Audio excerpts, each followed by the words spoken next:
ई जिंदगी हमके एक के बार मिलेला। जिंदगी बहुते अनमोल हवे। अगर ए जिंदगी के जैसन जिए के चाही वैसे ही नहीं जियत तो जिंदगी नीरस हो जाई। यही खातिर TWR इंडिया जिंदगी की राह कार्यक्रम प्रस्तुत करता कि आपके परमेश्वर के रास्ता में आगे बढ़े में मदद कर सके और आप सब मस्त जिंदगी जी सकें। कृपा करके देखी सुनी जना से परमेश्वर आपकी जिंदगी का रास्ता बतावे वाला ठहरस। हाँ मित्र, इसराइल के विरुद्ध दंड की घोषणा खत्म भइल। अब परमेश्वर के अनुग्रह शासन कर रहल बा। परमेश्वर आह्वान कर रहल बानी कि हमार प्रजा इसराइल हमरा उद्धार के प्रस्ताव स्वीकार करके आगे बढ़स जा। मित्र, त एकरा बारे में जानकारी खातिर वह हमरा संगे आपन पवित्र शास्त्र बाइबल निकाल ली। यशायाह नबी की किताब 41 अध्याय के 14 पद के हमरो सामने पढ़े जा रहल बानी। यह पद में एह तरी से लिखल बा, हे कीड़ा याकूब, हे इसराइल के मनुष्य, डेरा लोग मत। यह परमेश्वर के ई बाणी है, हम तोहनी लोग के सहायता करब। मित्र, शायद रुआ सोच बैठल बानी कि रुआ कोनो पहुंचल आदमी हई, पर परमेश्वर के सामने तो रुआ बस एगो कीड़ा मकोड़ा के सामान बानी। कीड़ा के का मूल्य होला?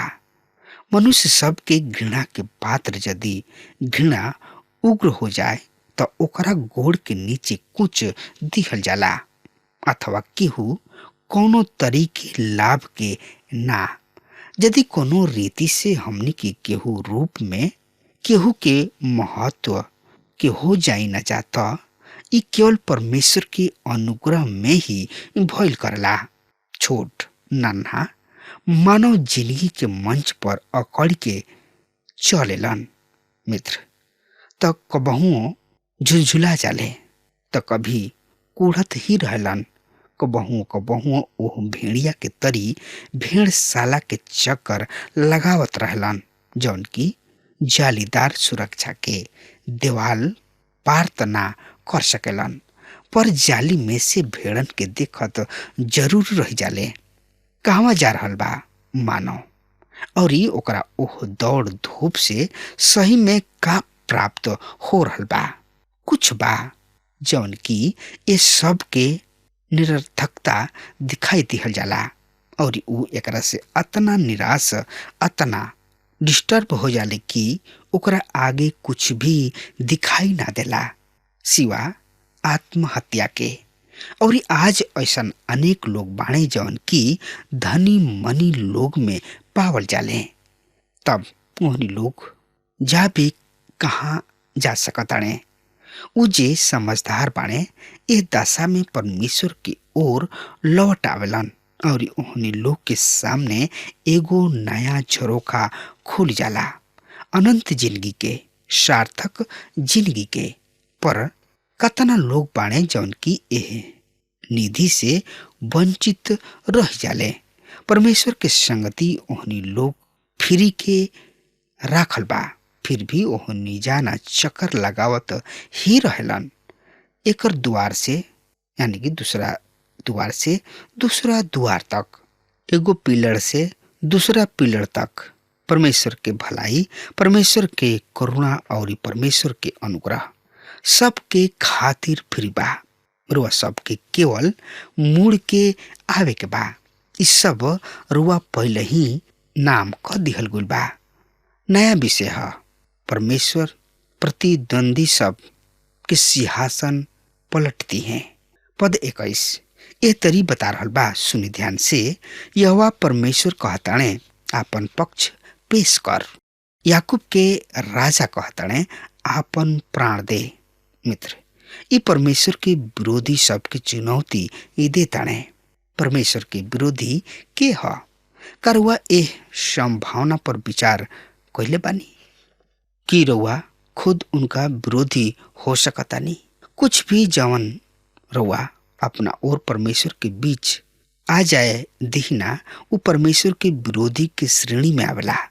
ये कुछ भी हो सकता जौना में रुआ आपन समय, धन या आपन शक्ति के निर्वियोजन कर रहल बाणे। चौकी मत, राउर धर्म परमेश्वर की ओर हो सकता। हाँ, कुछ भी जवन राउर आत्मा और परमेश्वर के बीच देवाल बन के खड़ा हो जाला, परमेश्वर विरोधी तत्व है। ई तत्व रुआ खातिर का कर सकता?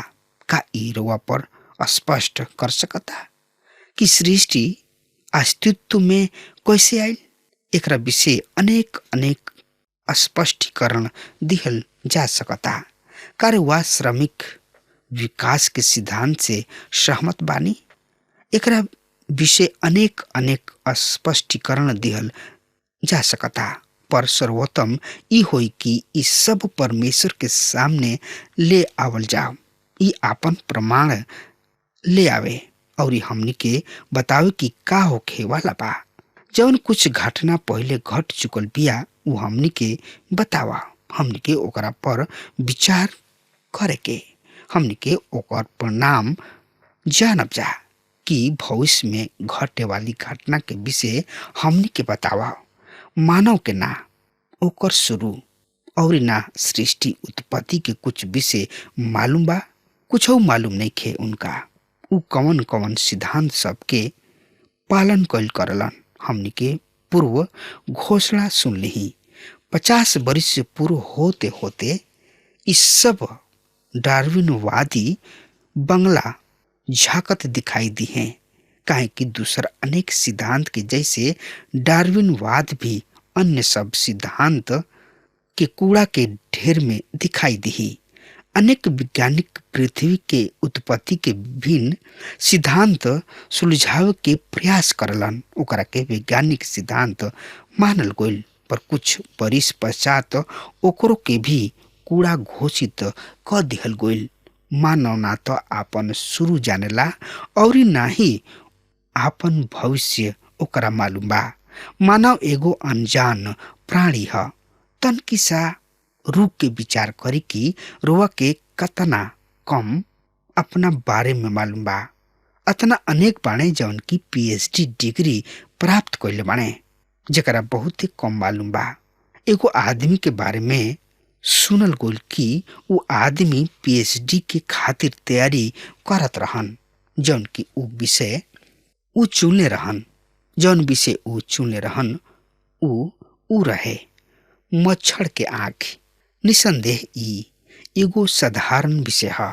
एक दिन उ आपन शोध में लागल रहन। उनका ई शोध ई भइल कि उ सारा जिंदगी एगो मच्छर के आँख में ताकत रही हैं। ई मूर्खतापूर्ण स्थिति है और सत्य भी है। रुआ मच्छर के आँख में एक हाली झाँकब और 2 हाली झाँकब, पर एकरा बाद तो राउर काम बहुते नीरस हो जाई। उ निश्चय कइलन कि हम अब कोनो दूसर विषय चुनब। उ मसीह यीशु के अपना उद्धारकर्ता के रूप में अपना लिहले और उनका के डिग्री प्राप्त हो गई और उ अपन पूर्ण जिंदगी कोनो सार्थक विषय के खातिर लगा लिहलन। आज उ एगो शुभ संदेश के सेवक हमें। यहाँ रोचक तथ्य बा, मनुष्य उच्च शिक्षा प्राप्त वाला आदमी हो सकता, डॉक्टर डिग्री प्राप्त आदमी, और फिर भी ई संभव बा कि ओकरा कम ज्ञान होके। ओकरा मालूम नहीं कि उ पैदा कैसे भइल और ओकर नियति का ह। इस सवाल के जवाब केहू किने ना भइल करेला सिवा सृष्टिकर्ता परमेश्वर के। अतः सर्वोच्च ये होई कि हमनी के उनका ओर मुड़ी जा, उनका शरण में आई जा, जेकरा किने हमनी के सब सवाल के जवाब बा। पर ई एगो उत्तम विषय है कि रुआ उनका के व्यक्तिगत रूप से जानी, जौन की उ सब कुछ जाना तणे। कोनो आगे बढ़ के कतनो रुआ ज्ञान प्राप्त कर ली, रुआ विज्ञान के एगो भवन द्वार पर ई वाक्य अंकित रहे, ज्ञान अर्जन के पश्चात अगला पग होला ई जाने के कि ज्ञान के स्रोत कहवा बा। सब विषय के ज्ञान होकल ई असंभव बा, पर हाँ हम उनका के जानतानी जकरा हर एगो क्षेत्र के ज्ञान बा। यदि जकरा हर एगो क्षेत्र के मालूम बा त ऊ हमनी के परमेश्वर ही हमनी के सिखई हैं। पद 24 ए तरी से बता रहल बा, देख तू कुछऊ ना हवा, तोहनी लोग के काम नगण्य ह, जौन की तोहनी लोग के चुनेलन ऊ घृणित ह।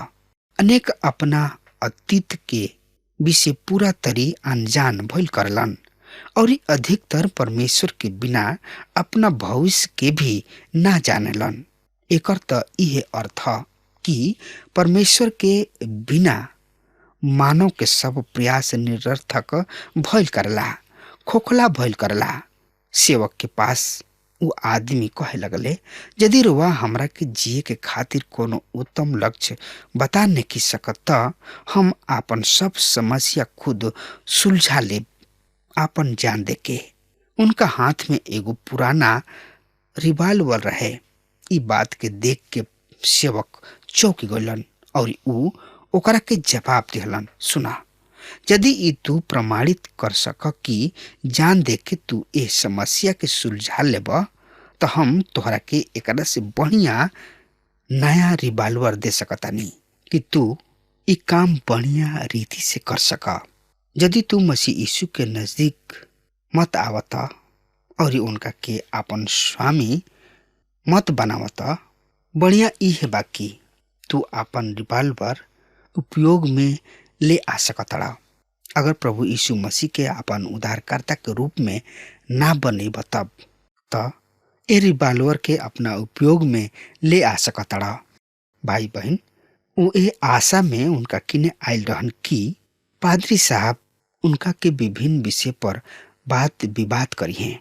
वो आदमी रिवाल्वर समेट के चल बनले। यद्यपि ऊ प्रभु यीशु मसीह के ओ घड़ी ना अपनौले, जल्दी ऊ मसीह यीशु किने आगुलन और ऊ उनका सही में मालूम हो गल कि उनका सब सवाल के जवाब केवल यीशु मसीह ही किने बा। यही अध्याय के 29 पद एह तरी से बता रहल बा, देखो ओहनी लोग में से प्रत्येक झूठा हवे, ओहनी लोग के काम व्यर्थ ही है और उनकर ढलल मूर्ति सब वायु ही मिथ्या है। मित्र, आई अब देखल जाओ अध्याय 42 के और एकर मुख्य विषय है यहोवा परमेश्वर के सेवक मसीह यीशु। ये अध्याय में हमने के देखे के कि इस्राएल राष्ट्र परमेश्वर के सेवक कहवा गोलन और मसीह यीशु भी यहोवा परमेश्वर के सेवक कहल गोलन। उनका के यह नाम से मरकुस के शुभ संदेश भी कहल गुल बा, काहे कि मानव पुत्र सेवा करे और सब मनुष्य के खातिर उनका युक्ति के कीमत में आपन जान देवे आइल बने। और मती रची सुसमाचार में ए भविष्यवाणी के उदित कहल गुल बा और मसीह यीशु पर लागू कहल गुल बा। यशायाह नबी की किताब 41 अध्याय के 1 पद एह तरी से बता रहल बा। सुनी ध्यान से, हम एह पद के पढ़ रहल बानी, हमरा दास के देखा जेकरा के हम संभल ले बानी, हमरा चुनल के जौना से हमार जी खुश बा। हम उनका पर अपन आत्मा रख ले बानी। उ जाति जाति के खातिर अन्न के ले आवे वाला हुई हैं। ई शब्द कुछ ए ढंग से कल गुल बा जैसे सैनिक सबके आह्वान खातिर बिगुल बजावल जाला। ध्यान आकर्षक संकेत माना कहल जात होके, देखा देखा देखा, ई हमें प्रभु यीशु मसीह। प्रिय मित्र, यही अध्याय के 3 पद एह तरी से पता रहल बा, कुचलल नरकट के ओ ना तुरी हैं और ना टिमटिमात बत्ती के बुझई हैं, उस सच्चाई से न्याय चुकई हैं। मित्र, ये पद में मसीह यीशु के जिंदगी और उनकर सेवा के उल्लेख बा। वो ऐसन सेवक हमें जौन की कुचल सरकंडा के उखाड़ ना सकी हैं। उनका खातिर वो निरुपयोगी ना भइल गोलन। ई तथ्य मसीह यीशु के सबसे अलग ले आके खड़ा कर दिले कि वो पापी सबके निराश करे के उद्देश्य से अवतरित ना भइल रहन, वरन ऊ देह धारण ऐसे भइल रहन कि पापी सबके उनकर गिरल नीचे स्थान से उठ के अपना सामने होके अवसर प्रदान करे। ओ धुआं देत बत्ती के बुझाव के लक्ष्य लेके ना आयल रहन, अर्थात वो आदमी जौन पाप में लीन बने, जौन की चेतावनी सबके पश्चात भी पाप ना छोड़लन। ओकरा के अपना ही अनुभव से ई मालूम हो जाला कि धुआं देत बत्ती धीरे से ज्वाला के रूप ले ली, काहे कि पाप आपन तनख्वाह देवे से कबहुओ ना रुकेला और उ तनख्वाह मृत्यु, और ई नियम अपरिवर्तनीय है। तब कुछ और पद जौन की मसीह यीशु के परमेश्वर के सेवक के रूप में पेश करेलन। 6 और 7 पद एह तरी से बता रहल बा, हमें यहोवा परमेश्वर हई, हम तोहन लोग के धार्मिकता में बोलौले बानी, हम तोहनी लोग के हाथ थाम के तोहनी लोग के रक्षा भी करब, और हम तोहनी लोग के प्रजा खातिर वाचा तथा जाति सब खातिर प्रकाश ठहराइब, कि तू अंधरा के आँख खोला तथा बंदी सबके बंदी गृह से और अंधकार में पड़ल ला के काल के कोठरी से निकाला। मित्र, खुद के राजा प्रमाणित करे के उद्देश्य से उ ई सब चमत्कार देखौले और उ संसार की ज्योति बन के अइलन कि उ अन्य जाति सबके सर्वोच्च ज्ञान के प्रकाश प्रदान कर सके। उ इस्राएल राष्ट्र के गौरव बन के आयल रहन।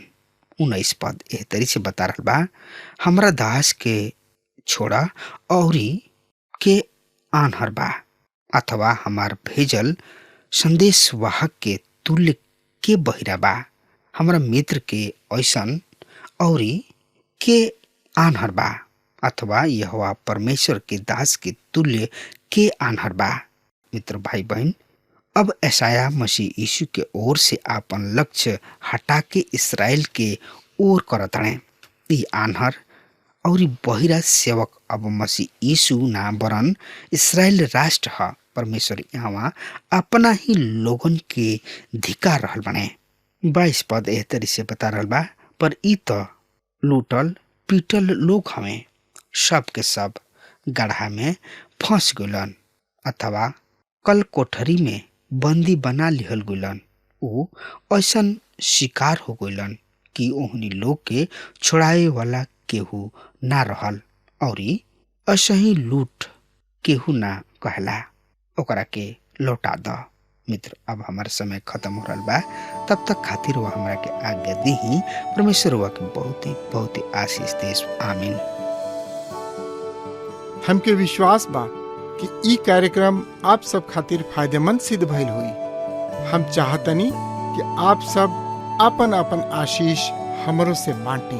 अगर आप सबके लगे बाइबल से चाहे आपकी निजी जिंदगी से क्यों सवाल होके चाहे क्यों समस्या खातिर प्रार्थना करावे चाहतनी तो हमारी फोन नंबर पर जरूर संपर्क करें। परमेश्वर आप सबके बहुत आशीष प्रदान करें और आज का दिन आप खातिर सुखद बनावे।